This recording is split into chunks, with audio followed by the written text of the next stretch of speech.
even before I started to work in freediving, I saw people introducing children to the water, and I saw very questionable methods. For example, I saw a child being 5 years old. The father held him by his arms like this, with his feet on the father's thighs. So the child is like this. The father is standing in the water up to the waist, for example, and the father makes the child submerge forcibly, repeatedly, many times, and the child crying, please, crying in Russian, please, dad, stop, don't, please, and so on. People would not even pay attention to that.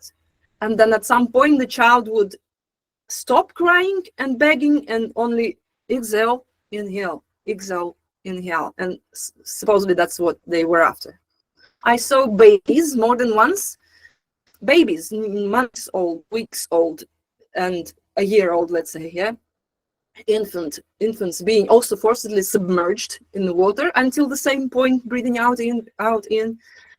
I saw 7 and 8 years old child being led by a trainer and the mother, one hand in another, like this, bent, you know, all crooked and shaking.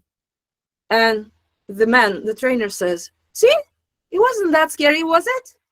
The child looking at mama, shaking, and mama goes, right, right? And the child goes, right. So a child is swimming along the reef, snorkeling.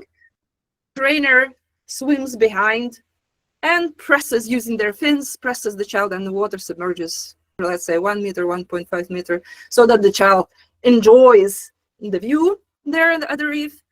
But I saw the eyes of the child in the mask, completely frightened, and so on. And I saw more than those situations.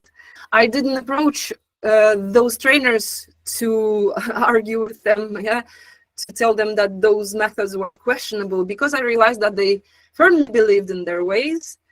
And I was thinking how to affect that. And my decision was to find an organization that would introduce some regulations of youth freediving. I was an AIDA instructor,